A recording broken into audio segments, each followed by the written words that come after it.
Vienna, I'm so happy that you came on the show. Our friend Amber connected us. She's such a lovely person that I had no doubt that you would be somebody I would immediately like. And I just am so happy that you're doing this work. It's really creating a lot of well-being in a world where there's a lot of chaos and everyone's so busy and everyone's got to go. There's so much to do. No one has time for what they really need to do. I feel like the work you're doing is what we really need to be making time for. So thank you for coming on. Thank you for having me. It's an honor to get to be here and chat with you about this. Great. Well, that's what we're going to do. So we're going to talk about your new book, but we're going to kind of catch up and get some context. So what do you think it is about this work that you were drawn to? Like, at what point in your life were you like, oh, this is where my compass is? Like, this is what's pointing me to my North Star. Why do you care so much about this? So I've been saying that therapists get into the line of therapy knowingly or unknowingly to resolve that which is unresolved in their life. And yeah, I didn't know that when I leaned into this work. That wasn't that obvious to me. I think what was obvious to me was certainly my personal story, which was that in first grade, my parents started a 9-year separation divorce process, and as an only child, I was this kind of individual observer, witnesser, experiencer of all of the things. And as we know, our family systems are our first education for just about everything. Obviously, there are additional influences that we get along the way, but they're the first framework, foundation. They were who taught me what love was, or what the absence of love was, how to fight, how to communicate, how to set or not set boundaries, and so forth. And I didn't get a great education. Right? What I saw was a lot of high conflict, a lot of psychological abuse, manipulation, gaslighting, paranoia, emotional flooding. That was what was around me constantly. And so from an unevolved place, I got into this line of work because I was really afraid of recreating what I saw. I wanted to try to understand what went into creating and maintaining functional, healthy, long-lasting relationships, right? Why do some people get that and others do not? And so I was really scared of living in a relationship that was similar to what my parents had. And so I decided to get an education in it, a formal school education in it, as opposed to a familial education in it. But it wasn't until later on, maybe my mid-late 20s, where this work really started to hit in, which is, I get a good laugh out of it now because I started grad school when I was 21 and I entered in and I was like, my parents' divorce didn't affect me. And bless my professors and supervisors and advisors, they must have been like, oh, sweet girl. Yeah. Okay. Like we've got work to do here. But I held on to that story and that belief for a really long time, because to not hold on to that belief and story would have required me to need to feel, right? It would have required me to come into contact with my pain. And I was not ready to do that.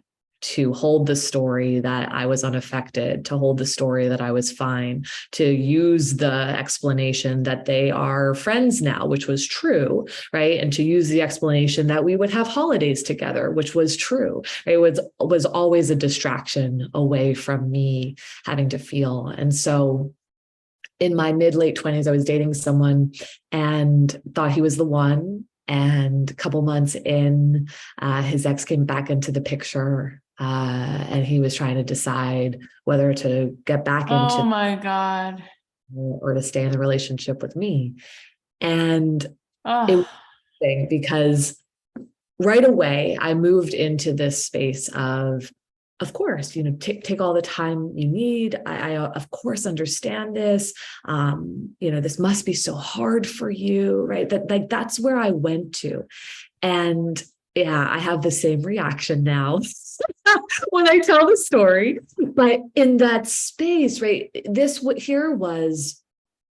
it clicked in for me after a couple of weeks how I had taken on and continued the extension of this role that I had taken on as a little girl, which was when my parents were crashing and burning around me, right? When everything was going chaotic and under, I believed that there was no room for me to not be okay too, right? And so what that looked like was me then pretending to be fine, pretending to be unaffected, not having needs, being this needless little girl. And I turned into a needless woman as well, who tried to present as the cool girl, who tried to present like, absolutely, right? Like, no worries at all. Take your time. Go ahead, spend time with your ex, see what works out there. And it clicked in. I was actually having a conversation with Mark, our friend, and I realized that I had repeated this pattern, that I had been repeating this role and this pattern in my life, where I could never actually voice when I was affected, that I was hurt, that I was bothered by this, that this was something that didn't feel respectful to me. And it wasn't until that aha moment happened where it really clicked in. And I used my voice and I expressed and I shared for the first time. It was one of those things. And I think people can relate to this. It sounds so simple, but we all know that sometimes those simple shifts are the most profound, life-altering shifts. For me, at that point in my life, to be able to say, I am affected, this hurts me, I'm bothered by this, like, those were new words for me, right? And that might be shocking to some people to be like, wow, you got to 28 years old and you had never said that, but that was what had happened. And I think that was one of the main catalysts in my life where I started to really connect to how the unwanted patterns in our lives right now that we just can't shake are tied to unresolved pain from the past.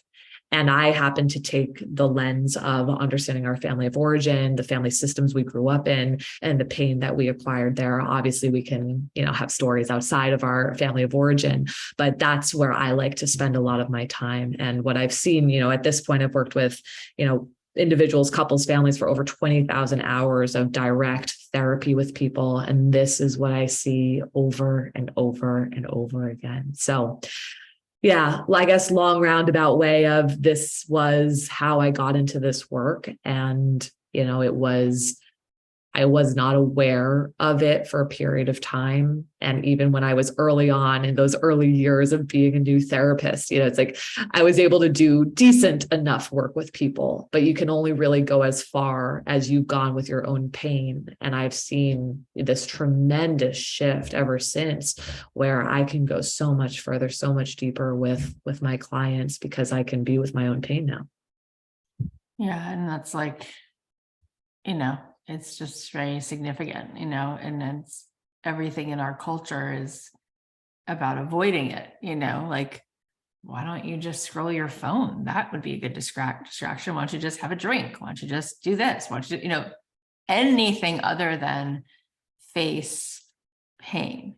Yeah. And just last night, actually, I was at a memorial for a father who had 3 children tragically die in a fire.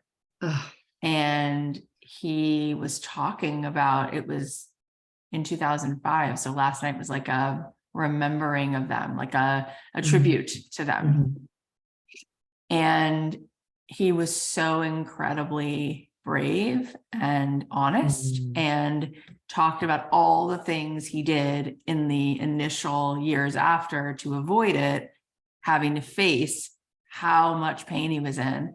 And then eventually it was by confronting his pain that every blessing he could possibly have has only come. He only has any life in him. There's any magic at all in life left because he was willing to face his pain. And it's unspeakable, right? That's like an unspeakable tragedy. And it's not a contest. It doesn't matter. That's not the point. But I just heard him say that last night. And so it seems very apropos because there's a facing of pain, and there's everything we're doing to avoid it, which actually creates so much pain. Yeah. It's so beautifully said. And right, heartbreaking. I can't even imagine, makes Yeah. me feel things even just, hearing you say that. But that's right. And to your point, even I talk about wound comparison in the book, right? Where it's like, it's so easy for us to find all of the ways to distract ourselves away from it. Somebody else has a worse story than I do. My parents did the best that they could with what they had or what they knew. I don't want to open up Pandora's box. I'm afraid of what I might find. My parent is deceased, and so I don't want to go there because I don't want to change the image that I hold of them, right? And all of these things can be valid and true, but what happens is that they become distractions away from us being able to actually just honor our pain and our experiences. And sometimes, right, in the case of, this father, yeah, sometimes we need to hit pause, right? Sometimes we're like, I'm not ready to go and face the pain. And we can be intentional about that. It's too much. 3 of your babies passing, like, I can't even imagine. But eventually, right, it's like there is the magic, there is the sacredness, there is the power, there is the transformation, there is the healing when we are eventually able to face that. And I think for so many of us, right, we've been spending decades avoiding it. Right. We've been using years and years and years. It's not even like we need to have an acute moment, even necessarily in our adult lives, where we're like, ooh, I'm not ready to go there. I'm not ready to face that thing that is just so outrageous and so painful. It's that we've been spending decades of our lives just turning away from what is true about our stories. And this book is an invitation, a gentle invitation, right? Because I'm like, we're not here to throw our parents under the bus. I'm not here to have you go on some wild goose hunt. Right? Like, this is about just naming what was so that you can start to work with your pain differently so that it can loosen its grip on you present day. Yeah. And as you're talking, I picked up a crayon that's on my desk and I'm like doodling because I can feel how much I feel when we talk about this. It's like, I'm such a good avoider, and I'm one of my best strategies for avoiding is achieving, because if I'm busy and I'm achieving, then I'm crushing it. And now I'm actually getting praise for avoiding. So I pick up this crayon that's on my desk. I'm like, I'm just going to doodle over here as we talk about this. I asked John Kabat-Zinn one time, for anyone who doesn't know, he's like he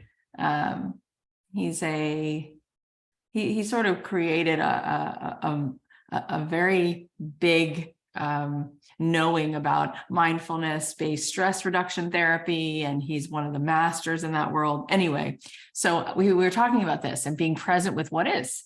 So I said, what about if someone is in acute grief? Is that wise? And I was talking about a friend at that time who had just lost a parent, like within a matter of days. And he's like, no, you're right. That's a great question. It's a great insight. He said, you can be flooded. So here's what I would suggest. He said, I wouldn't say to that person, why don't you go sit down and meditate for 2 hours and sit still?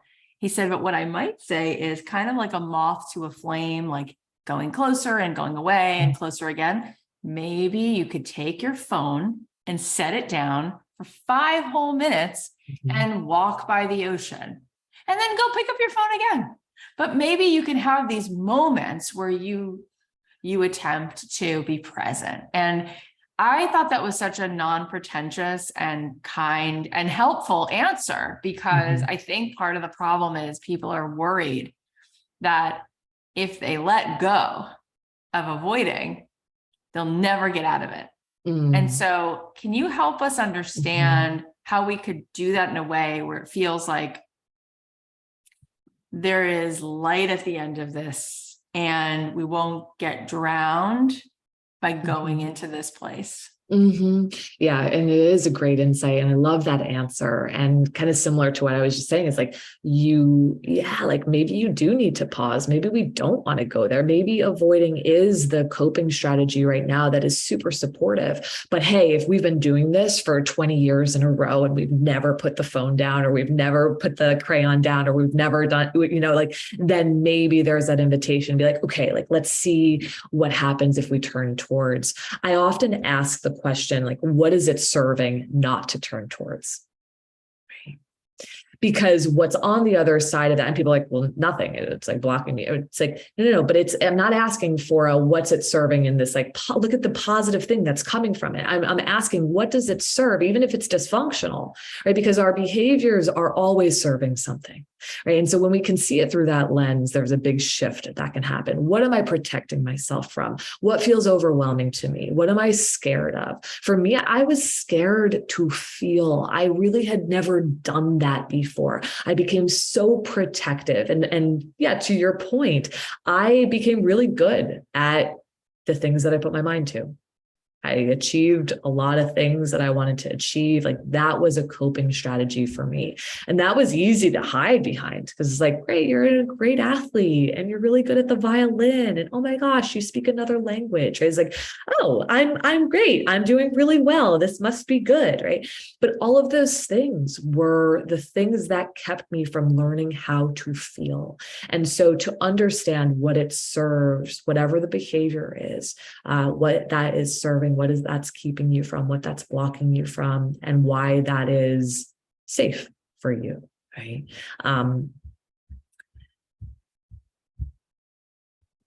There is, we have an intuitive part that knows like, oh, this is too much for me right now.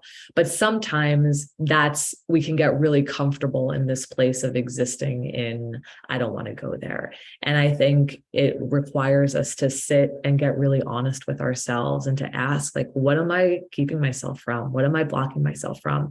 When you think about the pain, I've been talking about externalizing the pain, right? And letting it be its own entity outside of your body for a moment. And here's what I think pain would say to us if it could speak, if we could have a conversation with it. Right? I think if it was existing outside of us, it would say, hey, I promise you, I am not trying to ruin your life and destroy you. Like, I'm not out to get you. Mm. I know you want to get on with life. I know you want that pattern to change. I know you're really frustrated and irritated that we keep kind of finding ourselves right back here over and over again. So I see you. And also, I can't just let you get on with your life without acknowledging me, right? Without witnessing me, without feeling me, without being with me. Because otherwise what happens is you abandon me in the same way that maybe everybody else has, right? And that I can't allow, right? And so what I can promise you though, human you, adult you, is that if you can just be with me and feel me and acknowledge me and witness me and grieve alongside of me, when you do that, I promise I will loosen my grip on you.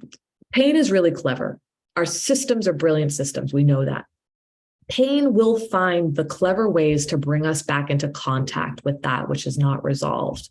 That's why we have the same conflict, change out the context, whatever it is, change out whatever the fight might be. That's why we keep dating emotionally unavailable people, even though we say we will never do it again over and over and over again. It's why we have a hard time setting the boundary we promise ourselves we'll set the next time, right? It's like pain is what brings us into our patterns so that we will look. And so I think when we can shift away from, oh, pain is out to get me, or like, this is, as if pain were rubbing its hands together cynically, right? It's like, no, what if we can start to see pain as the arrow kind of pointing us back to where it is that we need to go, right? That our patterns are that. And so, I think if we can have that reframe, sometimes that can be what helps us start to move in that direction. Right? When we could start to ask ourselves the constraint question of what keeps me from going there, right? We might get an answer or understand what it is that we're really so afraid of and so scared of. And then we can start to bring in the support that we need to help us in turning towards, right? Because this is not about brute forcing our way. This isn't about like, just look at your pain and just be with it and just grieve it, right? Like that doesn't work for people. Right? You can't just force somebody into feeling their pain or acknowledging it. That's not how that works. There needs to be enough safety established for us to do that. And so, yeah, to your original question, it is absolutely okay to pause, to break, to put a book down, to step away, to try something on and then take it off if it doesn't work right now, and to trust your body, in this process as well of, oh, that's a little too much for me, or oh, that's a little too overwhelming for me, but to hold yourself accountable in that space as well. I mean, it's so beautiful. And I love what you said about how pain is like an arrow, and that makes so much sense. And that's why you keep going back and the pain keeps coming. It's like wanting you to sit with it for a while. I love that you said that. I think it's really exciting that the title of the book makes the promise that you can break from these patterns. You can liberate yourself and live the way you want to be living, hopefully. And what I find frustrating as a human being on the journey is like this morning, I was so flooded and pissed off. I just was upset. It's a whole like bunch of silly things, but like we were late for something and I was annoyed at my husband for something. And I know better than to let myself sit, but I had this awareness that I don't want to soften sometimes. Like my pain is a protection. And this is where we sabotage. It's like where we, are dysfunctional. Some of us sometimes, I think all of us sometimes. And I was sitting there thinking, it's fascinating. It's like a part of me, my soul, my consciousness is like wanting so much to be at ease always and be free of it. There's another part of me that's like, no, like this is protection. And if I can find this thought that hooks into this feeling, then I can get pissed. And if I get upset, that somehow protects me, right? It's like an old, and that's very frustrating to feel as though there's a part of you that wants to hold on to it and doesn't want to let it go. And boy, do I see that a lot. And, my mom and dad have been divorced for a long time. And we've had this conversation so often, and sometimes she sees it and sometimes she doesn't, but she can be very self-aware sometimes and other times not. And she's like, you're right. I love this pain. This pain's like a blanket. It keeps me from having to open up again or date again or acknowledge the fact that I wasn't happy in the marriage either, but I just keep saying he left. But it's like, and that was so long ago. Powerful. Yeah. What do you think we do about that when we get really honest with that? Cool. Mama with wow, right? No, but dysfunction. You're like, that's so wise. I'm like, no, but seriously though, right? Like even what your mom said about like identifying that I too was unhappy, but it is just so much easier to say he left.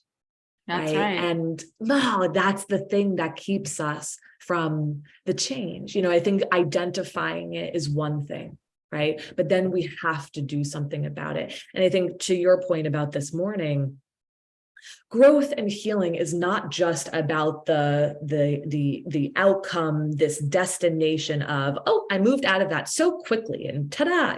Sometimes it's just about moving out of it a little bit sooner than you would before. Sometimes it is about noticing, oh, there's that activation and yep, I want to stay here. Because even that is growth probably from some point before where you were just super reactive and you stayed in it and you had no idea why. Right? And so I think it is important for us to realize like, no, we are on some path and that this isn't something that just happens and we snap the fingers and then all of a sudden, we do it so perfectly, right? It's a series of things. And that in this pause, we know that I think many people know that quote that's attributed to Viktor Frankl about between stimulus and response, there is a pause, right? And in that pause is this gateway to our freedom. And that pause, when we start to stretch that pause, right, that's when we have greater opportunity to choose differently, to replace something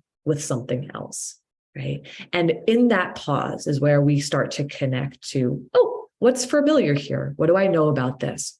What do I know will happen if I stay here? If I don't stay here? Why do I want to stay here? It's where we start to become curious. It's where we start to inquire about the things that are playing out in this space.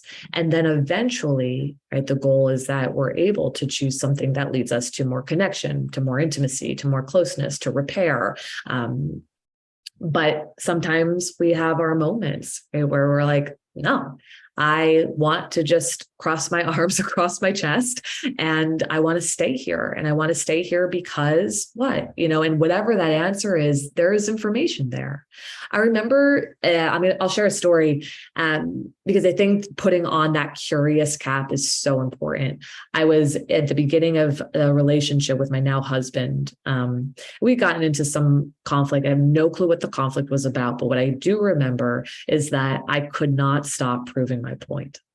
I was like doubling down, tripling down. I just kept going. And he's like, yeah, babe, I got it. I understand. I hear you. It's like, and I'm going as if he's defending himself or something. And I'm going and going and going. I can't stop proving my point and making sure that I'm right and he's wrong.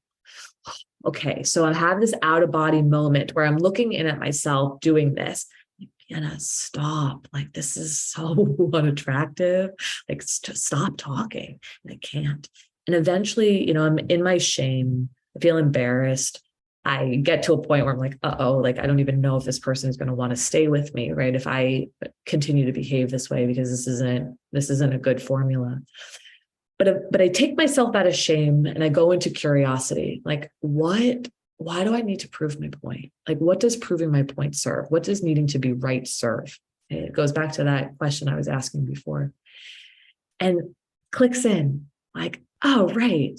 I grew up in a family system with psychological abuse, manipulation, gaslighting. I got very good at tracking things, because what I saw happen was that in the gaslighting, in the manipulation, the other person, my mom in this case, it was crazy making for her, right? She couldn't keep track of things. It made her paranoid. It created a lot of, unwellness, if you will. And as a little girl, I watched this and I started to track and I started to realize that being right, being able to prove your point was quite literally connected to safety for me. Right. And when I started to understand that, I had a totally different sense of myself in that conflict of, oh, I'm not just being this difficult human who needs to prove her point, who needs to be right.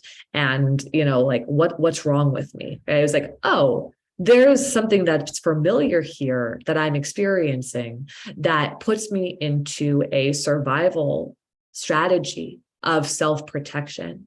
And when you start to work with that and be with the pain of, oh my gosh, as a little girl, I witnessed that constantly, right? To acknowledge what that must have been like for 5, 6, 7, 8, 9-year-old me, to observe that and to see that go down, to grieve what was taken there, right? Like, that's what allows me then as adult me to be able to say, okay, I'm not in that same scenario anymore.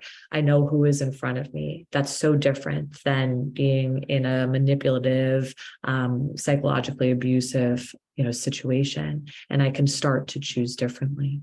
Okay. And so does that mean that I never prove my point now? No. Does that mean that I never want to be right? No.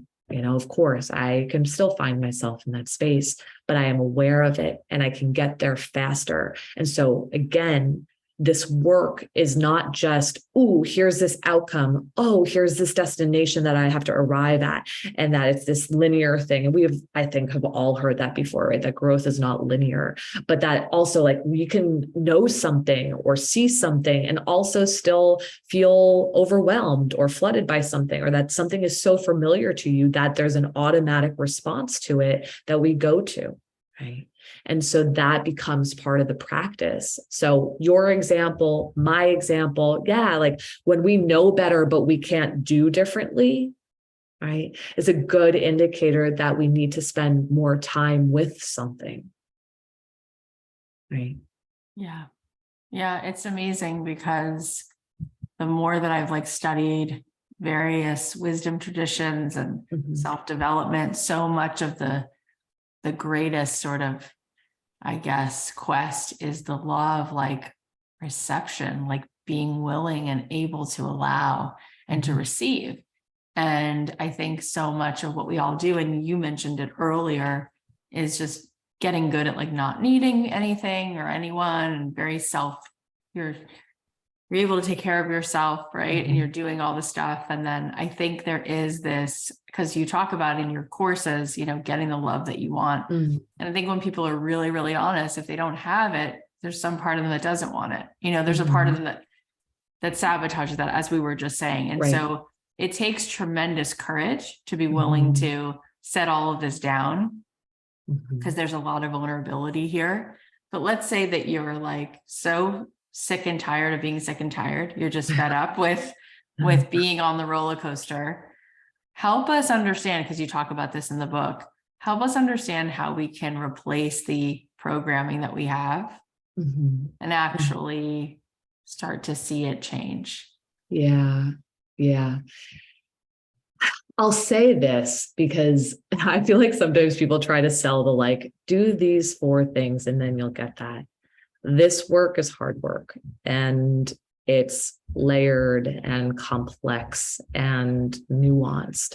And I like actually kind of try to set the bar really low for people, you know, instead of kind of promising that, and then you'll, you know, and then this will happen. It's like, actually, no, you'll probably backstep and sidestep and find yourself back in this, you know, quite often. So, you know, in the book, I talk about 5 origin wounds: worthiness, belonging, prioritizations, trust, and safety. And when I was sitting down to write the book, I was like, I think that I was writing down all these different wounds that I think we could all have. And ultimately I was like, I think the human experience really can fall under these umbrellas. And obviously I dive into each one in depth, but the work is about, I lead the reader through an origin healing practice, right? Which is about identifying what wound or wounds we have, right? A lot of readers now are like, is it possible to have all 5? You know, and I'm like, yes, it is. And you also might only identify with 1 or 2. What I will say, and this is to speak to the complexity of relationships, is that even if you're like, I definitely don't have a belonging wound, I definitely don't have a trust wound, that may be true, it may not be true. But what I can tell you is that likely your partner does, likely your friends do, likely your child or your parent, or, you know, the important people in your life do. And why I bring that piece up here is because when we are in relationships, we are not just thinking about our own stories, our own pain, our own wounding. We are also having to consider and be aware of the stories and complexity and history and richness of the people that we love too. Right. And that's what makes things very complicated, right? And when both people's pain is kind of at the table simultaneously, right? How do we move through that? But to start to shift behavior and patterns, right? For me, it really is about the witnessing and the grieving. That's what pulls that pause apart and makes it extend. We want to be witnessed, right? This idea of being seen, heard, understood, right? Like at the end of the day, that is what we want. And so many of us, right? As you know, I say, I work with adult children, right? All the time.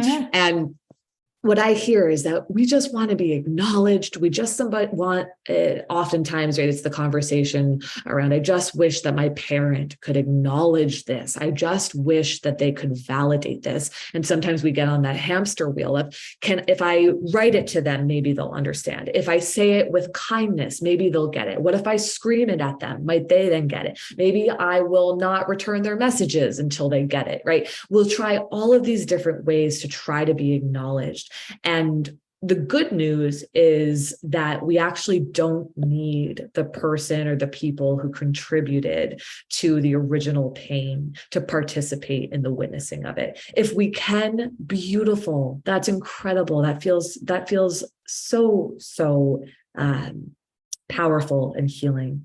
But we don't need that person or those people to do that. What we need is, one, the witness of ourselves, right? To be able to see ourselves clearly, to acknowledge our own pain, which you and I have been saying all along has been what most of us do not do, right? We find ways to minimize it, distort it, look away from it, not tend to it, right? So the idea of becoming our own witness is one of the first steps. But I am also a believer that if it's relationships that contribute to wounding, then it's relationships that need to contribute to healing. And so there is something profound that happens when someone outside of us can see our pain, right? Can witness it. So whether that's a loving partner, an incredible friend, a trusted therapist, right? But like that's somebody that we can turn to who can see what it is that we've been talking about, right? To see what it is that we've been experiencing. I remember I was having a conversation with a family member of mine. This is the same conversation that we would have had over and over and over again, kind of the same cycle, the same pattern. My phone was on speaker at the time. And my husband, I was dating him at the time, but he was in the apartment and he heard the conversation. The conversation ended, hung up. And I remember he turned to me and is like, I get it. Yeah. I like see exactly what you're saying. And I remember this moment where I could feel it in my body. It was so amazing because it was this moment of really being validated by him, where I no longer needed the other person to get my point. All I wanted was for someone to see it. And I'll say this as an only child too, that it was especially raw for me because I didn't have siblings. I didn't have my parents, neither of them ever repartnered, remarried. So there were no other adults in the family system either. So there's nobody there to pull me aside as a little girl, as a teenager, anything, to just be like, oh man, I'm so sorry. Right? As I think other adults sometimes do, right? Like you have the step parent who looks at you and is like, I'm sorry, that or a sibling who's like, oh my God, mom, so whatever, dad, so whatever. Like I really was starving for acknowledgement and to have him do that. And it wasn't this like scripted thing or like, this is so what I was simple. expecting. It was so simple, but that's what it did. And it made me not need that person to get it anymore. So when you ask that, like, what do we do? How do we, here's all the programming, here's all the conditioning. We're tired. It's exhausting. Yes, of course, all of this. But if I had to simplify it, right, what I'd say is that witnessing needs to happen and grieving needs to happen.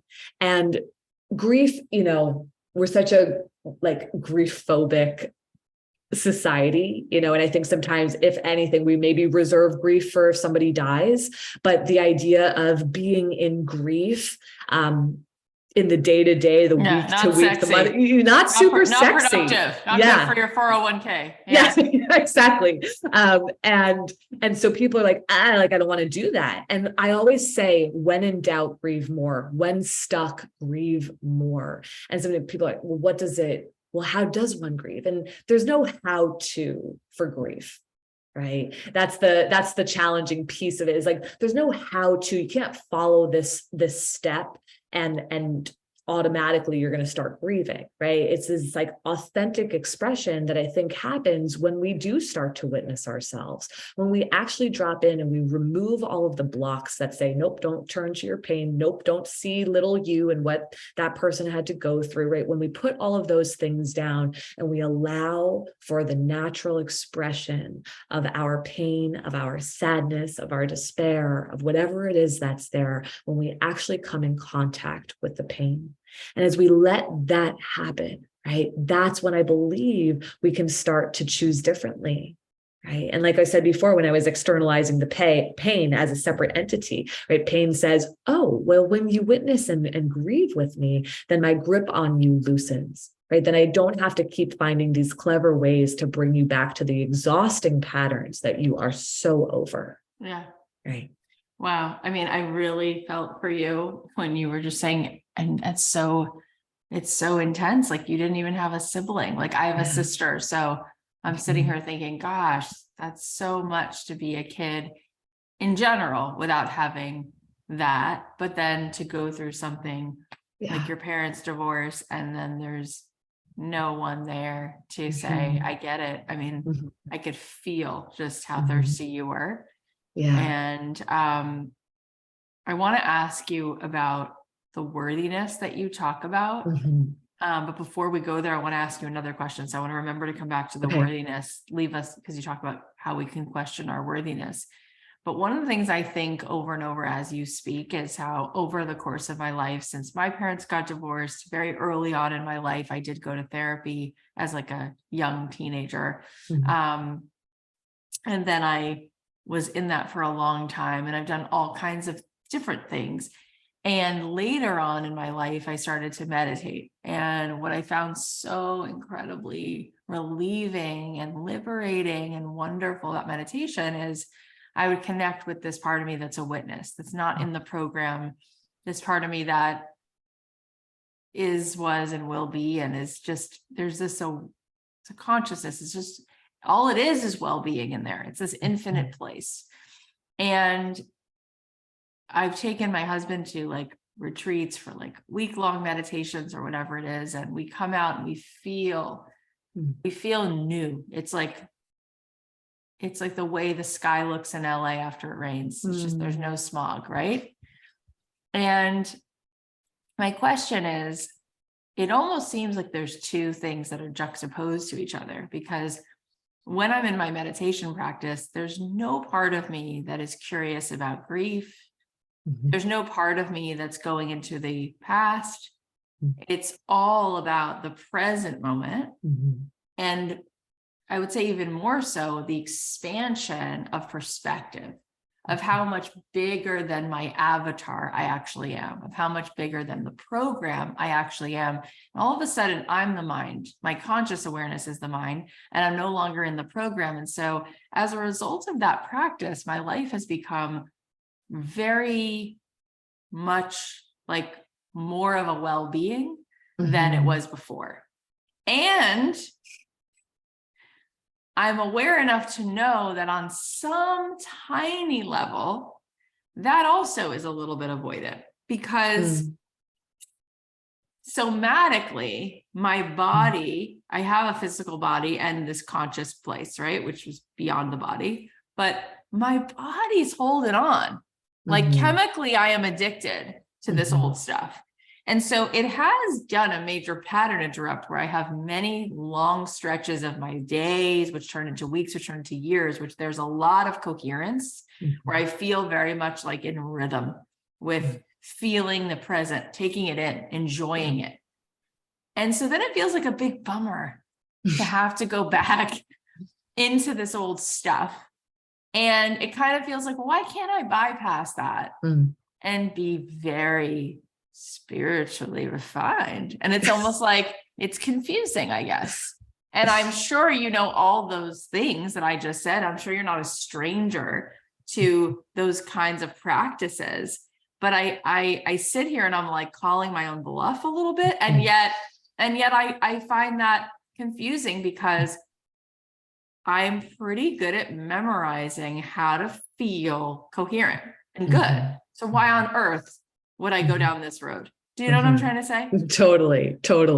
Have you asked that question even? I love that transparency, and I love this inquiry around it, because it's like, it's so true, right? You're like, yeah, in this, when I am practicing this, right? Like to the witnessing that you're talking about in meditation, right? It's like, yeah, it's incredible. And what a gift that we get to experience in that space. And to your point, though, that is not having me always tend to the pain in the way that I need to, right? We're going to fly above the clouds. Right. It's good up here. Yeah. And I think kind of the idea of the both and I know that feels like a bummer, right? Where you're like, no, but I just want to hang out up here because this feels really good. And you're like, well, if you could do meditation retreats one after the other for the rest of your life, like maybe, yeah, right? Maybe. But guess what? You're re-entering into your normal day-to-day as will the majority of humans, right?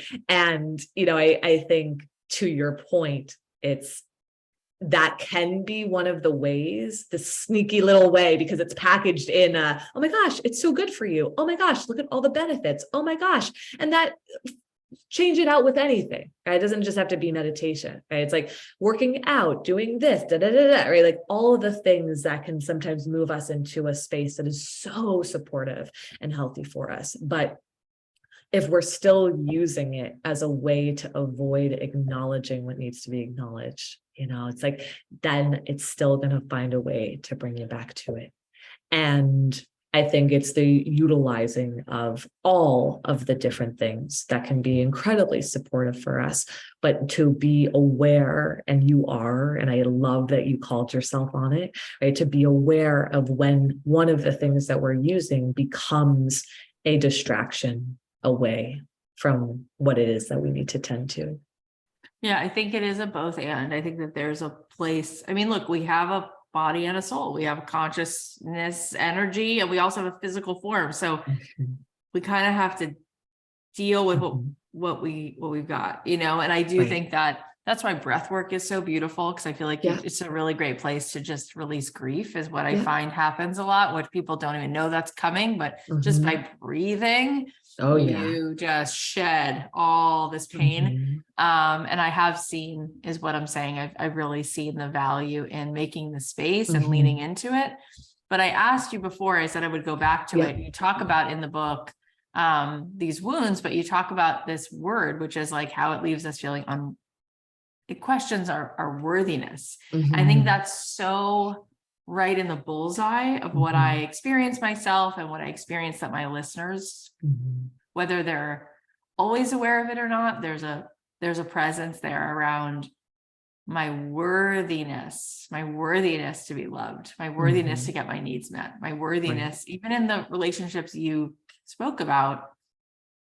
You mentioned a couple things, first with the first guy, oh yeah, take your time. Where was your worthiness there? And then even when you were in your little pattern, like, oh, is he going to want to be with me? Look at me. I'm so unworthy. I'm having a moment, right? As if he doesn't have his moment every so often. So what does it mean to finally be worthy? Like what does that mean to question our worthiness so we can be aware of it? And then how could we course correct on that? Yeah. So the worthiness wound, I'm convinced that all of us will rub up against it at some point in our lives, and some obviously to a much greater degree than others. But, a worthiness origin wound will be there if you grew up in an environment where you didn't feel deserving, good enough, of value. A lot of times there's a condition that's associated. So if I get the straight A's, if I am a phenomenal athlete, if I am perfect, the peacekeeper, the pleaser, the comic relief, fill in the blank, if I do that successfully, then I get love, connection, validation, approval, attention, peace, calm, whatever. Right. So a lot of and I knew you would have worthiness would have resonated with you because you talked about achievement before. Right. But so it's like the performers, the perfectionists, the achievers, right? Oftentimes we get the story that when we do that, then we get the thing that we crave. Right. And when we don't do that, we don't get the thing that we crave. Now, worthiness wounds don't have to have conditions. Sometimes we are just in an environment where we don't feel deserving, good enough, because, in the really sad cases, right, maybe a parent told us that, right, that they were explicit about that, right, where it was just said to us that you're just not good, that you are filth, that you are this, that you are that, right? But it's where we start questioning our value and our importance. And to tie it to, the points that you were saying about my relationships, now the listener knows a little bit about my childhood and how I grew up, but my dad was a really phenomenal father in a lot of ways. And when I was really easygoing, he was super present, supportive, would do a lot of acts of service for me. But if I was difficult, being a teenager, whatever, right, challenging something, then love was taken away. And that would happen through him giving me the silent treatment. And sometimes he'd give me the silent treatment for days or weeks on end. And it really continued to support the story that if I have no needs, right? If I don't express anything, if I'm fine, if I'm good, if I'm unaffected, right, then I get what I want. But when I am difficult, quote unquote, when I do express something that goes against what you like or prefer, then the silent treatment happens and that's taken from me. So, okay, fast forward to the story of dating that guy. And of course, right, this part of me that says, oh yeah, of course, take all the time you want. I totally understand this must be so hard for you because if I'm difficult in this space, I will absolutely lose you. If I'm easygoing, right, that's where my worth is. That's why you'll want to choose me. Right? Okay? And it's like, that's when we don't explore those origin wounds and see how those things are running the show in the way that we communicate, set boundaries, move through conflict, navigate relationships, right? It's like we're not seeing the whole picture. And the way that we start to shift our relationship with these wounds, right, is going through that origin healing practice. Of course, I think that that's important with the witnessing and the grieving and all of that. But it's also about, we can't outsource our worth, right? At the end of the day, no one holds the keys to our worthiness, right? And that's what most of us do. I become worthy when I get a relationship. I become worthy when I make X amount of dollars. I become worthy if I look a certain way or somehow I can change my appearance, et cetera, et cetera, et cetera. Right. And so it's all of these conditions, right? The extension of the condition we grew up with, learning that I will get love and attention and validation and approval and connection and presence from the people I want if I behave and perform this way. And then we continue to outsource. And so this practice of moving, like bringing all of these things back into ourselves, right? You hold the key to your worthiness. And again, this is an interesting one because I'll speak to clients and they're like, listen, I believe that everybody else on this world and on this earth is worthy, but I struggle to believe that I am. Like, I am truly the exception to the rule. I believe everybody else deserves good things, to have partnership if that's what they want, to have the things that they crave for and desire. But for me, I don't think I get to have it. Right. And so this idea of like, you do, it's your birthright. You are born, and because you are born, you are worthy. But that concept is so hard for people to hold and embody for themselves, right? Because there's so many stories that have told them that that's not true. And so we can't just plop in a new story and say, you're worthy. Just say it 10 times in the mirror every morning, and I promise it'll change something. No, it doesn't.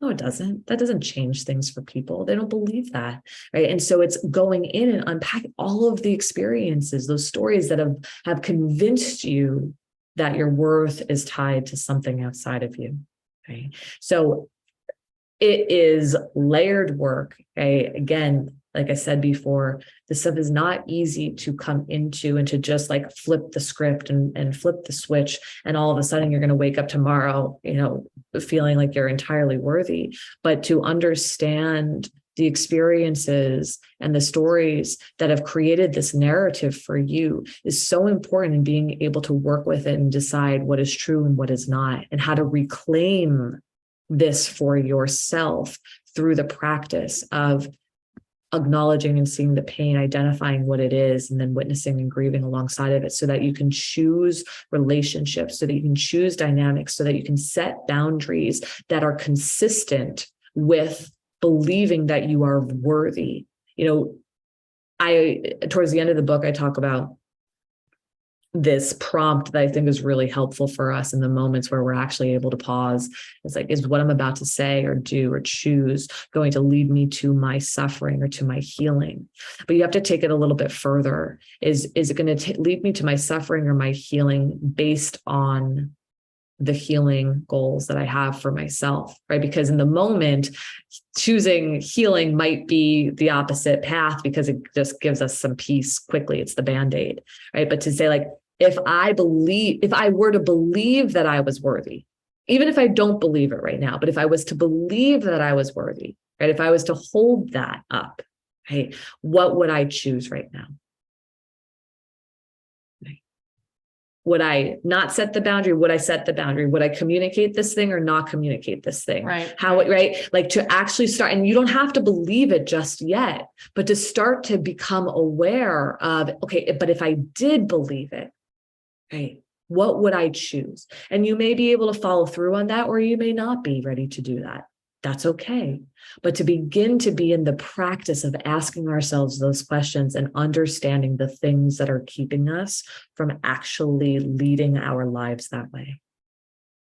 So this is so beautiful, all of it. And it leads me to one other question, which is, I was just interviewing Dr. Arthur Brooks from Harvard. He teaches classes on the science of happiness. And it's fascinating and not so surprising, but it turns out that what makes people happy, really happy, like when they look at it from all different angles, is not as much self-care, but other care. Like your greatest riches is like not the money you made, but the money you gave away, that kind of thing. But like it really proves itself out in the studies, like when they look at people's physical health and mental health and all that. And so I find it confusing again, because I see so many women who are pleasers, who put everybody first, and they're like depleted and exhausted, right? Yeah. And then I go back to, but that does make sense that we're here to be in relationship with others and we get the most fulfillment from giving. And so how do we reconcile that? I mean, here's what my guess is, right? Without knowing a lot of the research or, my guess is that when we are pleasing and putting others first, but that's being driven by our unresolved pain, right? That's really different than doing it from a place of healing and integration. Totally. That makes so much sense, because really so often when you're pleasing and you're doing it from unresolved pain, you're actually doing it for yourself. You're doing it to be safe. Right. You're doing it because you feel like to be worthy. Yeah, exactly. God, is that such a great answer? That really makes sense. Yeah. And again, I mean, it is fascinating to hear that, because you're like, well, oh, I want to learn more of that, because it does make sense. And then you're also like, but so much of this work is, how do I do this work for myself? But I think when we get ourselves to this place of being driven by our healing and not driven by our pain, right? Yeah. That is when we can make honest, authentic gifts and expressions to others. And when we're not doing that, then everything that we're giving to others is somehow tied to trying to prove our worthiness, trying to prove our belonging, trying to prove our prioritization, our trust, and our safety, right? Yeah, which is all really codependent. It's like, it's okay. I'm going to ask you one last thing, which is what is one thing people can do today besides go get your book, which we're going to talk about in a second, how they can get it, and we'll link to all your stuff. What's one small thing someone could do today to break free and feel more like they really want to feel? Yeah. I mean, the one question that someone asked me once long ago in therapy that was really eye-opening for me was, what did you want most as a child and not get? And that was a real, big question. Whew, okay, big breath. But that was a really powerful question for me to turn towards the curiosity of the wounds, right? Like, what did I want? What did I wish that I could have had that I didn't get? And when we can take that big breath and make a little bit of space for ourselves to answer that honestly, that brings us right to the beginning of our origin healing work. And so, I'll leave the listeners here with that question. And allow for it to do what it will do. So good. All right. Tell everybody where they can follow you and where they can buy the book and everything Sure. else. Absolutely. Yeah, you can find me on Instagram at Mindful MFT, as in marriage family therapy. All of the things that I have going on are always listed in the link in the bio there. Books are sold everywhere that books are sold. So The Origins of You is available in hardcover, Kindle, audiobook. I got to read my audiobook, which was an amazing experience. Wow. And yeah, really loved that. And yeah, ViennaPharaon.com, NewYorkCouplesCounseling.com. But yeah, you'll find all the links for all the things that I always have going on. This was in all so of the great. places. Thank you so much Thank for you. all of your vulnerability and sweetness and wisdom. And it's just so good. Everything you're sharing and how you're sharing it. And you know a lot, but you're also like so willing to share, which is like brave. And I think that's Thank how you. it begins. One person has the courage and then everybody else can go Yeah, follow suit. So thank you so much for coming on. of course. Thank you for having me.